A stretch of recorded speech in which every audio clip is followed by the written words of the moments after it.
Olá, boa tarde. Estamos aqui em mais uma TV Platão, encerrando o nosso mês de maio. E mais um bate-papo cheio de informação, de opinião, de reflexão. E encerramos esse mês de maio com chave de ouro, recebendo aqui, eu sou suspeita porque ela é minha amiga, mas ela é muito competente, a nossa fonoaudióloga Luciana Fracalossi Vieira. Bem-vinda, Lu. Obrigada, prazer estar aqui com vocês. Vamos conversar bastante sobre comunicação. Antes, vamos saber um pouquinho sobre a Lu, ela vai contar mais a história dela. Mas a Lu é formada há 17 anos pela Unicesumar, onde atualmente ela é professora do curso de fonoaudiologia. De que ano? Do primeiro, do terceiro e do quarto ano de fonoaudiologia. Muitos alunos lá no curso de fono. A Lu é especialista em voz e mestre em distúrbios da comunicação.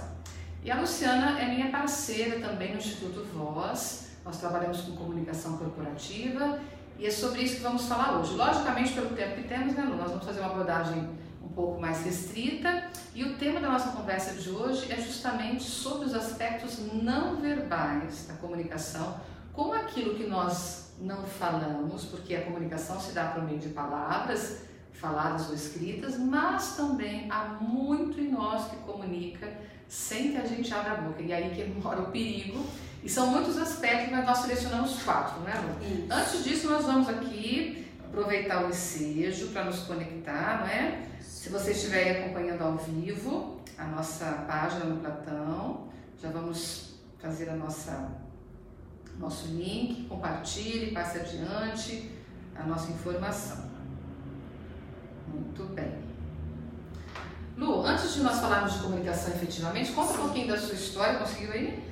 Não consegui, mas não tem problema. Daqui a pouco a gente já tenta aqui. Isso, a gente vai tentando ao vivo. Exatamente. Olha só, conta um pouquinho para nós da sua história, porque sempre que eu trago profissionais aqui, eu gosto de saber da história, dos relatos de experiência, da escolha da profissão, para você se envolver com esse curso. Eu na verdade, não conhecia a fonoaudiologia, né? A princípio, o meu sonho era ser, de repente, médica, pensando na questão da criança, que eu sempre gostei de cuidar com criança.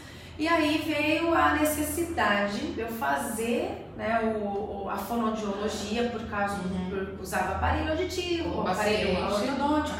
E aí o dentista falou assim, não, você precisa usar e ir para fono por causa do uso do aparelho. Fui para fono e falei, nossa, que interessante. Eu tinha ainda 12, 13 anos. E aí eu comecei a gostar, fui atrás, pesquisar o que era, porém Maringá não tinha o curso de fonoaudiologia. E aí o curso de fonoaudiologia veio surgir alguns anos depois. Então eu tentei alguns cursos na UEM. Mas nunca começou, né? Mas nunca comecei, né? Tentei psicologia, pensei em educação física, aí fui para pedagogia, quase faltando uma pessoa para entrar, e aí veio a fonoaudiologia. Mas acabou entrando na docência de alguma maneira. Acabei entrando, mas aí eu comecei o curso de fonoaudiologia no Sesumar e me apaixonei. É um curso que realmente é apaixonante, é uma área apaixonante. E desde então, né, trabalho com essa área, com a parte da docência, já trabalhei bastante com clínica, atendendo pacientes, são poucos hoje em dia, e agora toda a minha atenção está dentro da parte de treinamentos aqui do Instituto. E como eu disse, a Lu é especialista em voz, e para falar sobre voz nós teríamos que ter, aliás, não é nem só mais um programa, né? Temos que ter uma série de programas sobre voz. Mas nós fizemos essa outra abordagem hoje dos aspectos não verbais, então nós vamos falar de 4 deles hoje. Gestos, postura, contato visual e expressão facial. E vejam bem, esses 4 itens, né, sobre os quais ela vai explicar, e nós vamos pensar em exemplos, em situações, e eu quero que todo mundo que estiver assistindo, nos acompanhando, pense realmente nas suas relações pessoais, afetivas, nas suas relações profissionais, sociais, até conversinha de elevador, que talvez seja uma das mais constrangedoras que a gente viva. Muita coisa comunica e nós temos que ficar atentos a isso. É lógico que estamos sempre sujeitos a uma interpretação equivocada do outro, que às vezes é uma responsabilidade nossa. Exatamente. Mas nós vamos falar aqui do que cabe a nós, da nossa consciência da comunicação. Vamos ser bem didáticas hoje, então. Vamos falar de gestos primeiro. Vamos lá. A Isa Leonel já está falando aqui, ó, orgulho meu. Muito bem, isso mesmo. A Isa que também é uma mestre, uma referência na fonoaudiologia aqui em Maringá. Gestos, Lu, a gente está aqui, né? Eu estou segurando, eu de vez em quando derrubo meu telefone aqui ao vivo, porque ele está bem encaixadinho aqui. colo. Eu estou segurando a minha cola, a Lu está mexendo no celular. Eu também já consegui aqui compartilhar. A Lu vai explicar o que são os gestos nesse processo de comunicação, como isso funciona. Os gestos, na verdade, são os movimentos que nós fazemos com os braços, né, com as mãos, e também nós podemos dizer que os gestos incluem também a questão do movimento de cabeça, que nós chamamos de meneio de cabeça. Não conseguimos ficar assim, né? Exatamente. Nós temos que ter uma movimentação desse corpo, dos braços, só que esse movimento não é simplesmente mexer as mãos aleatoriamente. Eu preciso pensar nesse gesto com significado. Então algumas pessoas acabam às vezes apertando as mãos, estalando os dedos, mexendo no anel, no relógio, e isso transmite de repente um nervosismo, uma insegurança, um medo que essa pessoa tem. Então o que nós orientamos? As mãos elas precisam ficar soltas. E esses gestos eles precisam estar de acordo com o que eu estou dizendo e não se apertando, né, e dizendo para o outro sem ser com as palavras que eu estou nervoso, eu estou incomodado, eu estou inseguro, sendo que você tem todo o conteúdo muito bem esclarecido, né? Eu sei tudo que eu preciso falar, mas o meu corpo, nesse caso os gestos, acabam dizendo o contrário. E aí, por exemplo, aquele gesto também que a pessoa fica assim, aí tem, a gente vai falar de postura também, mas assim, o gesto, né, as mãos para frente, porque fica presa aquela posição, por exemplo, eu estou numa palestra, você é chamada ainda. Aí a pessoa, nós vamos ficar em pé aqui, mas tem uma posição neutra. Exato. Daí você não está falando nada e está quieto. Exatamente. Nós então, temos assim. a postura que nós falamos de mãos, as mãos neutras, né, é a mão embaixo e a outra em cima. E vale sentado, né, também. E vale sentado. Então aqui, não sei se o pessoal consegue ver, mas coloca a mão embaixo e a outra em cima, e essa aqui é uma posição neutra. Então se eu não estivesse conversando com você, e não estivesse com o celular aqui, eu colocaria a mão aqui, outra em cima, e aí eu ouviria o que você tem a dizer. A mesma coisa acontece quando a pessoa é chamada para compor uma mesa. Enquanto ela fica em pé, ela não vai ficar com a mão dentro do bolso, não vai ficar com as mãos para trás, ela vai colocar a mão... Segurança da rainha. Exatamente. Às vezes as pessoas ficam com os braços cruzados. Isso que eu ia falar, os braços cruzados, eles às vezes são, né, parece uma posição confortável, mas dizem muito, né? Nós falamos que depois nós vamos falar de outros aspectos, mas quando nós dizemos a pessoa com o braço cruzado e ainda algumas expressões faciais e o meu corpo, eu não preciso falar nada. A pessoa, ela olha, não precisa ser especialista em comunicação para olhar que aquela pessoa está dizendo algo, né, e que não é nada positivo. Pelo contrário, na verdade, eu estou fechado. E às vezes é involuntário. Nós vamos falar aqui também sobre assim, existe o que é intencional, que o nosso trabalho no voz visa muito a intenção. Se eu quero passar a imagem de forma premeditada, consciente, que eu não estou satisfeita, que aquilo que eu estou ouvindo, que eu estou presenciando está enfadonho, que eu discordo, eu vou fazer esse gesto, né, de cruzar os braços, e aí junto a expressão facial. Exato. Mas eu sei que eu quero mesmo. Agora, o risco, nós estamos aqui trabalhando, falando disso, por quê? Porque muitas vezes somos realmente mal interpretados, mas a responsabilidade é nossa. Exatamente. E aí nós temos que ter de emprego, imagina? Nós temos que ter a consciência, e as pessoas não têm essa consciência. Nós temos porque nós trabalhamos, mas as pessoas não têm. Por que não têm? Porque na comunicação ela é muito automática. Eu falo o tempo todo e eu não sei o que está acontecendo com o meu corpo, mas eu preciso saber, porque o meu corpo me entrega. Então, isso que você disse, que de repente eu não quero dizer que eu não quero aquilo, mas eu estou com o braço cruzado e a minha expressão não está frio, e a expressão facial está daquela de cansaço, então você não está gostando, não está nada agradável, então aí eu preciso ter essa consciência de cuidar. Aí às vezes as pessoas me perguntam assim, então você vai ensinar a mentir? Não é ensinar a mentir. Né? Exatamente. São situações que eu preciso me adaptar e o que me convém ou o que não me convém. Então é isso que eu preciso pensar. Mostra pra eles também aquele que a gente fala tanto.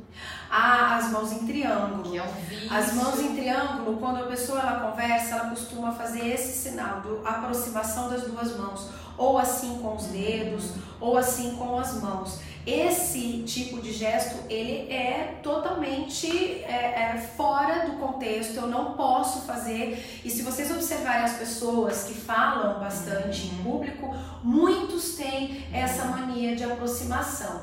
E esse gesto é um gesto que ele não é adequado, né? Então faz às vezes pensar em outras questões que não diz respeito respeito à questão da comunicação, porque não tem a ver com o que eu estou falando, então eu não posso deixar essas mãos em triângulo, eu tenho que deixar então elas em movimentação. E aquela pessoa que está acostumada a deixar com a mão dentro do bolso, solta essas mãos, Sim. deixa movimentar. O primeiro passo é tirar do bolso. Exatamente. Traz para a linha da cintura. Isso. O que acontece? Algumas pessoas vêm fazer o trabalho conosco e dizem assim, mas eu ouvi falar, alguém me disse que gesticular é errado. E aí vem aquelas conversinhas de italianos, né? Que a Fracalossi e eu somos descendentes, mas nós não estamos falando do gesto espalhafatoso, aqui em cima, nada disso. Não. Ele é contido e, como a Lu falou, significado. Exato. Então eu preciso ter a favor.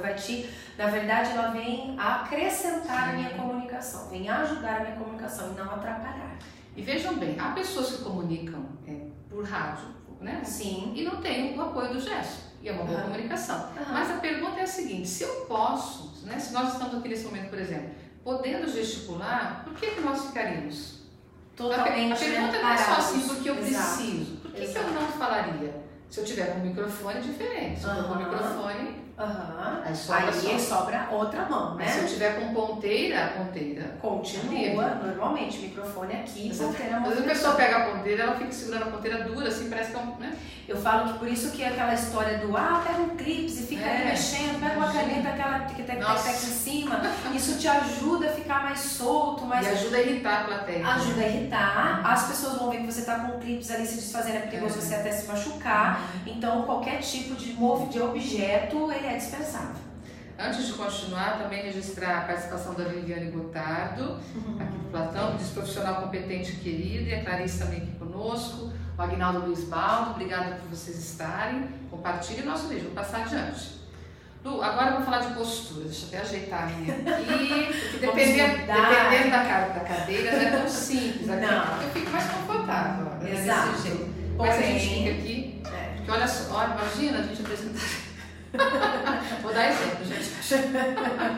Quando a gente tem essa cadeira ela é mais confortável, que ela me permite. Porém, eu não posso ficar totalmente confortável. Se eu faço isso aqui, eu transmito uma mensagem totalmente diferente. De cansaço, coisa que nós não estamos. De cansaço, de repente não querer estar aqui. Então, eu preciso pensar na minha postura. E a postura, quando nós pensamos, né, a gente pensa desde os pés até a cabeça. A história dos pés à cabeça, literalmente. É literalmente. Então, deixando os gestos de lado, então vamos imaginar os pés. Os pés, eles precisam seguir a linha do meu ombro quando eu estou em pé. Eu preciso ter toda uma questão de peso por igual das duas pernas. Eu não posso ficar com o ombro caído. Eu não posso crescer demais e abrir demais, senão minha postura de cabeça fica elevada e aí também transmite uma impressão negativa.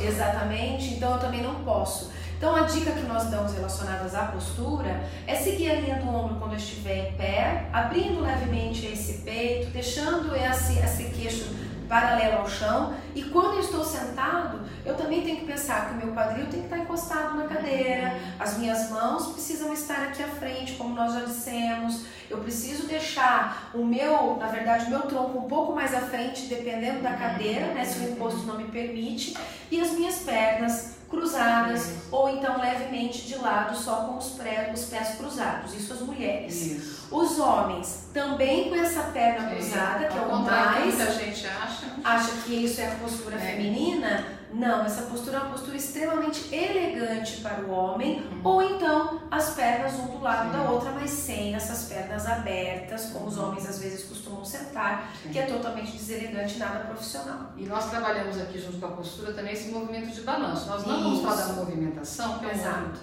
né, aspecto, mas às vezes a pessoa fica, ela não é para se movimente, ela vai para frente, vai para trás, uma palestra, uma comunicação. Então, isso é uma coisa em conta que não tem significado. Porque a questão é essa, para que eu estou fazendo isso? Começa a parecer nervoso. Fala um pouquinho também, quando estamos em pé, mulheres, né, não pode também encostar. Não pode deixar muito próximo os pés, como eu disse, é seguir a linha do ombro, nem muito afastadas. E eu preciso cuidar com o salto, no caso das mulheres, porque nós temos a tendência de descansar os pés, por isso que quando você vai ficar muito tempo em pé e você tem uma palestra, precisa de um salto confortável. Não adianta você colocar um salto enorme, você não vai conseguir ficar em pé. Né? Eu falo que meu marido fica confortável pijama. Mas eu A gente vai depois até falar um pouquinho da roupa, se der tempo, sim. ou numa próxima vez a gente fala sobre isso, mas a questão desde os meus sapatos até uma blusa que eu uso e que eu fico incomodada, isso vai atrapalhar a minha postura, vai atrapalhar no meu gesto. Eu penso até quando eu sou chamada para palestra, eu pergunto, vai ter ar-condicionado? Parece bobagem, mas né, eu sinto muito calor. Se for um lugar que não tem, seja só ventilador, dependendo do horário do dia, isso incomoda bastante. Com certeza. E por último, a questão da postura é o apoio numa perna, né? Que a gente coloca o peso do lado direito, peso do lado esquerdo, e isso também não é nada profissional, tá? A Viviane está dizendo, quanto carisma tem essa dupla. Obrigada. Denise, olha, até a minha postura foi até pra frente nessa hora, obrigada. Viu, Lu? E tudo isso estamos falando, e não é só para situações corporativas, não é? Sim. Porque, olha só, às vezes, gente, às vezes não, eu tomo posse disso. Não tem a ver com o corpo, assim, magro, gordo, padrões, dane os padrões. Sim. Mas concordo, quando a gente fica totalmente entregue para a posição assim, não é? A barriga fica mais proeminente, sim, a roupa fica mais marcada. Sim. Assim, a gente, né, de acordo com como você está também, você vai valorizar. E é o que ela falou, não é pose de exatamente. Não, em nenhum momento, até não podemos. Mas mostra firmeza. Eu sinto isso com os adolescentes na sala de aula, porque você entra em sala, com 80 meninos de 14 e 15 anos, você tem que ter uma postura. Você entra ali e mostra quem está no comando, você já entra encolhidinho. Se você entra já com a expressão corporal, com medo e insegura, automaticamente você vai ser levada por esse medo e essa insegurança, as pessoas vão perceber. E aí vem os jovens ou qualquer tipo de plateia vai olhar e vai falar assim, realmente ela não quer, ou ela não sabe, ou ela não tem condições de estar aqui. E não é isso que a gente quer. Se for uma plateia que tiver gente que, né, maldosa, você aproveita disso. Você aproveita disso também. Olha só, o Toninho também entrou aqui na nossa página, a Denise Sampaio, o Danilo, que, né, acompanhando, a Vilma, a Ivana, que bom, que tem bastante gente. Mandem perguntas, tá? Independente né, do que a gente está falando, nós vamos continuar aqui. Muito bem, então para quem está chegando agora no nosso bate-papo, a Luciana Tracalossi e eu, a Luciana é fonoaudióloga, especialista em voz, mas hoje estamos falando de aspectos não verbais. Tudo que comunica, desde que sejamos quietos. Às vezes você pode estar num dia muito legal, né, Lu? E a gente fala assim, hoje eu não estou muito afim, eu não vou falar muito não. Isso. Vamos interpretar o nosso silêncio. Porque se eu chegar... Vamos falar de expressão facial já? Vamos falar então. A gente chega, eu posso até estar com uma postura adequada. Isso. Mas a minha expressão, ela acaba dizendo muito. Eu falo que existem várias pesquisas hoje em dia, e nós temos até um livro que nós já lemos, estamos lendo. A gente está lendo, eu li uma boa parte, a Lu também, que fala sobre a questão da questão das emoções. Sim. O meu corpo e as emoções. E eles falam muito da questão da expressão facial. E essa expressão facial ela é muito forte, ela é muito presente. Eu consigo, através dela, eu não consigo com as minhas mãos expressar emoção, mas com o meu rosto sim. Então eu preciso cuidar de expressões de cansaço, porque dependendo do lugar eu não posso demonstrar. Sim. Eu não posso demonstrar raiva, ou às vezes eu tenho que demonstrar alegria. Então quais são as características? E eu falo que uma forma bacana de praticar é a frente do espelho, e ali no espelho e mostrar e fazer movimentos de sorriso. Aquelas máscaras do teatro, né? Que tem aquelas máscaras que representam o teatro, que representam todas as emoções. As emoções. E você precisa ter esse conhecimento. Como eu disse no início, a gente tem que ter, a gente tem que tomar, eu falo que a gente tem que ter essa consciência do meu corpo, do que ele faz. Sim. Às vezes eu nunca parei na frente do espelho e fiz essas caretas para saber o que acontece. Eu nunca vi a minha postura, eu nunca vi a roupa que eu uso para sair, eu nunca parei para me olhar. Está comunicando. O que eu estou comunicando. Então, a expressão facial, ela é muito rica.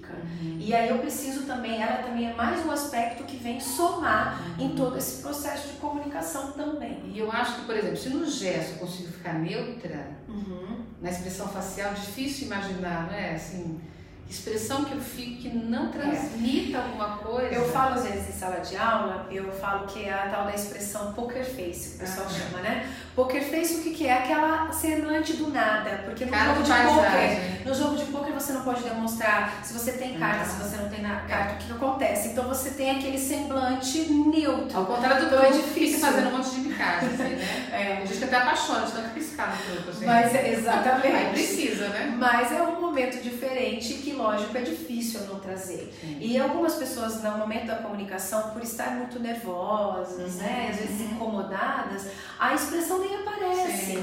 E nós vemos isso aqui no Instituto, né? As pessoas vêm apresentar, eu falo de algo tão importante na minha vida e o meu semblante é neutro. Sem brilho nos olhos. Sem brilho nos olhos, sem aquela essência, né? Então eu preciso pensar que esse é um processo também que eu preciso colocar isso em prática. E ao contrário, às vezes a gente fala muito de expressão facial, de mostrar esse contentamento, a pessoa vira Hebe Camargo, né? Demais. Uma coisa vista. Aí a pessoa fala uma coisa triste da vida, sorrindo.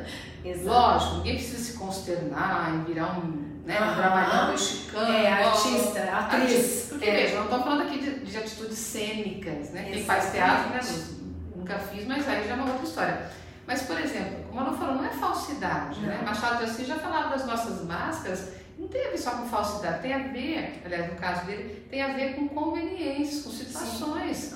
Por exemplo, né, vou dar aula, posso até um dia não estar muito bem, mas eu vou ficar transfigurada nisso para os alunos, né? Não, mas é algo que tem eu preciso... sempre é fácil. Exatamente, né? eu preciso uma coisa mais séria, né? Eu preciso pensar, então, eu preciso treinar isso. Sim. Eu preciso saber como colocar isso a meu favor e como utilizar no meu dia a dia, no meu trabalho, na minha família, porque não é só profissional. Quem nos conhece sabe. Sabe, exatamente. Você pode até tentar disfarçar. Mas na hora você consegue. E que você tem hoje? E nós que falamos bastante, se eventualmente a gente preferir o Ficar silêncio, as palavras, tem gente que acha ótimo, dá 3 pulinhos de alegria. Pois a gente prefere ficar quieta. É verdade. Deixa eu só ler aqui também. Rafael Augusto, salve pro. Deve ser pra você, né? O Toninho, Luciano Fracalossi é um profissional didático, com conhecimento profundo e que entende muito bem da comunicação total. Obrigada, Toninho. A Vilma da Cruz Braga, que é uma colega minha do Face, também acompanha. Postura é tudo. A Ivana, assunto super interessante. A Ivana diz o seguinte: muitas vezes acreditamos estar disfarçando, mas na verdade transparecemos o que sentimos.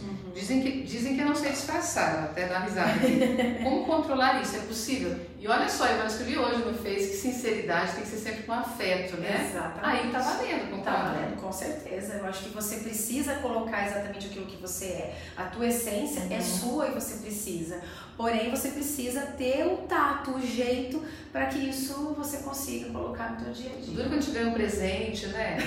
Eu só me der um chocolate branco, eu tenho dificuldade. Eu tentei disfarçar, não gosto. Gente, estamos já, o negócio ficou vermelho, roxo, azul aqui, o tempo. Eu tô com uma cara que tá tudo bem, mas extrapolamos. Lu, mas a gente acabou até já falando nisso, né, da expressão facial e o contato visual, faz parte. O contato visual, ele é essencial, né, olhar para cima, olhar para o chão e não olhar para a pessoa que está falando com você é totalmente errado. Eu preciso pensar que no momento de uma entrevista, no momento de uma palestra, uma reunião, eu preciso olhar para os meus ouvintes, ou seja, quem está ali como espectador. Até para perceber a reação deles. Eu preciso perceber, eu preciso que olhando eu coloco toda a minha segurança e nisso automaticamente as pessoas também vão me retornar. Então eu preciso colocar, né, o contato visual, por mais difícil que seja. Eu falo que o primeiro passo é ir à frente do espelho e se olhar nos seus olhos. Falei isso hoje com um aluno nosso no Voz que diz, olha, para mim é um desafio, porque quando a pessoa é muito introspectiva, ela tem para ser constrangedora, ainda mais se for para uma pessoa, porque se ela estiver falando com uma plateia, ela lança o olhar, mas quando está ali olhos nos olhos, isso é bem complicado. E quando a gente está, né, transmitindo sentimentos, imagina eu falar que eu gosto de alguém, né? Agora, de novo, a menos que seja a minha intenção, eu estou conversando com alguém e faço uma cara. Aí eu junto expressão facial com postura, adolescente e contato visual. Uma cara de af. Exatamente, é bem isso. Aí já transmitiu mesmo. Olha só, a Ivana falou verdade, né? Acho que ela ouviu o que nós falamos. Exatamente. Lu, nós já estamos com o tempo extrapolado, meu Deus do céu. Acho que a gente vai criar um canal no YouTube. Tive essa ideia agora. Eu acho, quem sabe. Toninho, o que você acha? Isso, Toninho, temos essa ideia agora. Nós falamos de 4 aspectos. Ó, que didático, 2 professoras falando, né? Gestos, é prova, tá, gente? Gestos, postura, contato visual, expressão facial. Mas eu quero que a Lu volte aqui este ano ainda. Nós estamos já, graças a Deus, com a nossa agenda até meados de agosto de convidados. Lu, mas eu quero que você venha um dia para nós falarmos daquele seu conteúdo que é maravilhoso de etiqueta profissional, vestimenta, postura. E aí, gente, não é só postura de corpo, não. Postura de atitude, de escolhas. É muito bom falar sobre isso. E lógico, né? Vocês estão aí com... É fácil encontrar a Luciana nas redes, né? No Instagram. No Instagram tá Lu Fracalossi também? Lu Fracalossi, Facebook Luciana Fracalossi Vieira, e tem o Instituto Voz também. Instituto Voz, e vocês podem procurar a Lu ou o Instituto para dúvidas, enfim. É sempre importante nós ampliarmos a nossa comunicação. Com certeza. Obrigada, amiga. Foi ótimo. Eu que agradeço. E eu vou encerrar, antes de anunciar a convidada da semana que vem, Lu, eu sempre deixo uma frase para que as pessoas possam pensar sobre isso. E eu achei uma do Milor Fernandes, meu Deus, eu amo, adoro o Milor, ele diz o seguinte, disse: só depois que a tecnologia inventou o telefone, o telégrafo, a televisão, a internet, foi que se descobriu que o problema da comunicação mais sério era o de perto. Não é? Bom, fechou, né? Tudo que a Fracalossi falou. Bom, semana que vem nós vamos receber aqui a professora Juciclei Jatti, que é da UEM e da Ciências Biológicas. Nós vamos falar sobre o meio ambiente, porque quarta que vem, 5 de junho, nós comemoramos o Dia Mundial do Meio Ambiente e vamos falar desse assunto tão importante e que vai ao encontro do tema geral do Platão desse ano, que é justamente falando sobre a criação a serviço do homem. Queridos, muito obrigada pela participação, pela audiência. Passem esse vídeo adiante. A Lucimara acabou de entrar aqui também. E nós nos encontramos no mês que vem, semana que vem, junho, se Deus quiser. Até mais.